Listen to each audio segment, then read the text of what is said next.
ओम बाल जीवन सोपान 9वां भाग विषय संख्या 7 शिष्ट गुणाचार खंड दूसरा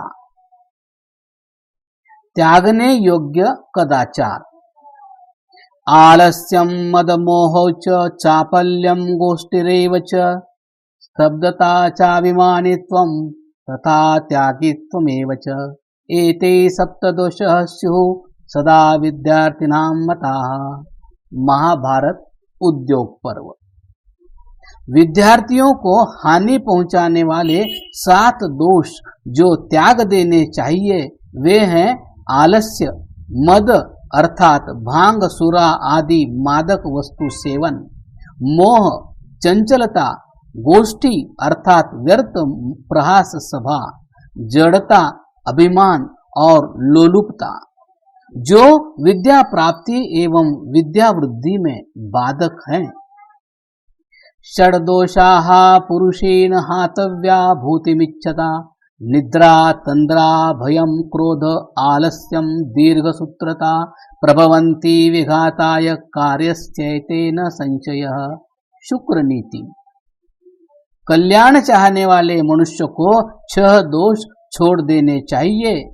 निद्रा तंद्रा अर्थात नींद में भरासा रहना, भय क्रोध आलस्य दीर्घ सूत्रता टालम टोल ये कार्य में विघ्न करने वाले हैं। दोष प्रादुर्भाव के कारण ध्यायतो विषयान् पुंसः संगस्तेषुपजायते संगात् संजायते कामः कामात् क्रोधो विजायते क्रोधात् भवति सम्मोह सम्मोहात् स्मृति विभ्रमः स्मृतिभ्रंशा बुद्धिनाशो बुद्धिनाशात् प्रणश्यति। महाभारत भगवद गीता अध्याय। विषयों को मन में सोचते हुए मनुष्य का विषयों में राग रुचि हो जाती है। राग रुचि से कामवासना जाग जाती है, कामवासना से क्रोध उत्पन्न होता है, क्रोध से सम्मोह भ्रम और भ्रम से बुद्धि का नाश, बुद्धि के नाश से मानव नष्ट हो जाता है तथा लोभात् क्रोधः प्रभवति परदोषे रुदीर्यते क्षमया तिष्ठति राजन् क्षमया विनिवर्तते संकल्पाज्जायते कामः सेव्यमानो विवर्धते यदा प्राज्ञो विरमते तदा सद्यः प्रणश्यति प्रीत्या शोकः प्रभवति वियोगात् तस्य देहिनः यदा निरर्थकं वेत्ति तदा सद्यः प्रणश्यति अज्ञानप्रभवो लोभो भूतानां दृश्यते सदा अस्थिरत्वं च भोगानां दृष्ट्वा ज्ञात्वा विनिवर्तते। महाभारत शांति पर्व। लोभ से क्रोध उत्पन्न होता है। लोभ करने योग्य वस्तु की प्राप्ति में बाधक दूसरों के दोषों से उन पर क्षमा करने से शांत हो जाता है और क्षमा से सदा के लिए निवृत्त हो जाता है। संकल्प इच्छा से काम वासना बढ़ती है, इच्छा को समाप्त कर देने से तुरंत नष्ट हो जाती है।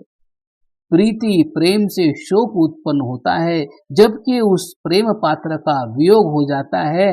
किसी से प्रेम करना निरर्थक जानने पर तुरंत वह प्रेम नष्ट हो जाता है। वह लोभ जो क्रोध का मूल है वस्तुतः उक्त समस्त दोषों का मूल हुआ। कवि ने कहा भी है, लोभ मूल है दुख को, लोभ पाप को बाप। लोभ फंसे जो मूढ़जन सहे सदा संताप। यह लोभ मनुष्य के अंदर अज्ञान से होता है। भोगों की अस्थिरता को देखकर जानकर अज्ञान दूर हो जाता है। क्रोध का परिणाम।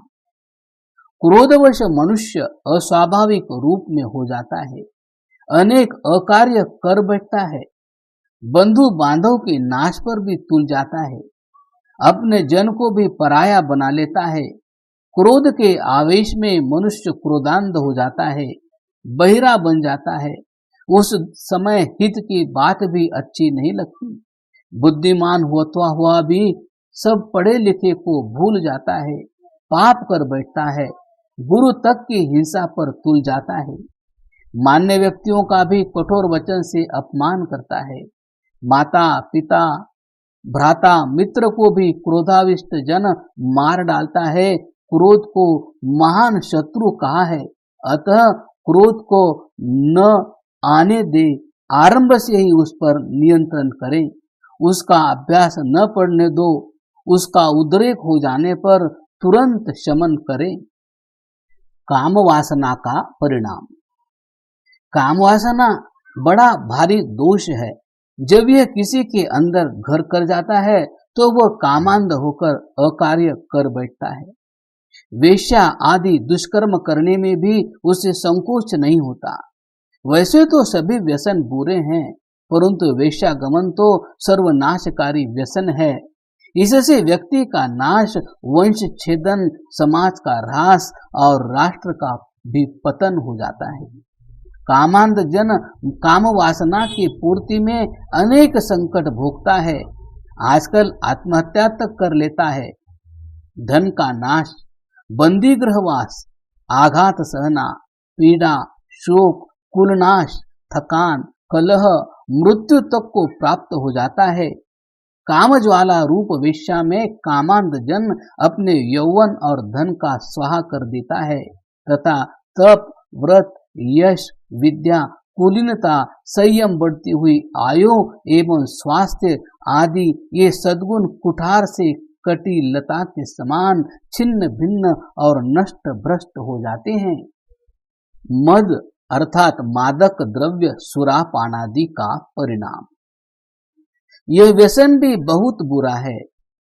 इससे अचेतता, मूर्छित हो जाना, गंदी नाली तक में गिर जाना, कुत्तों द्वारा मुख चाटा जाना, मूत्रपान तक करना, अर्ध चेतना में निर्लज्ज हो माता बहिन पुत्री का भी विचार न करना, मध्य से भी असंबद्ध प्रलाप करता है, अपने अंगों को असावधानी से फेंक कर नग्न तक होकर जहां जहां अयोग्य स्थान में गिर जाता है वे लेट जाता है, वस्तुओं का नाश करता है, नीच बुद्धि बन प्रलाप करता है, मद्यपान से मत्त हुआ अकार्य करने लगता है, अनादर के साथ माता के प्रति भी व्यभिचार की इच्छा करता है, मद्यपान से चित्त भ्रांत होता है, भ्रांत चित्त हो जाने पर पापाचरण करता है, पापाचरण करके दुर्गति को प्राप्त होता है। मोह का परिणाम। मोह भी बहुत अनर्थकारी है। मोह से स्मृति का नाश हो जाता है। मोह के पीछे अपने धन को लुटा देते हैं, यश खो बैठते हैं, अपयश के भागी बन जाते हैं, लज्जाहीन हो जाते हैं, प्रतिष्ठा गुमा देते हैं, अपने को मोह में फंसाकर निरंतर दुख उठाते हैं और प्राणों तक से हाथ धो बैठते हैं। शोक के परिणाम। मानव को शोक भी नहीं करना चाहिए, किंतु कर्म करते हुए फल पर निर्भर रहे, संतोष करे, अन्यथा शोक से अनर्थ की ओर चल पड़ता है। शोक से स्वास्थ्य का नाश होता है, आत्महत्या तक शोकातुर कर लेता है, शोक कुछ कार्य भी नहीं करने देता है, शोक धैर्य को खो देता है, शोक से पढ़ा लिखा हुआ भी विस्मृत हो जाता है, शोक सब कुछ नष्ट कर देता है।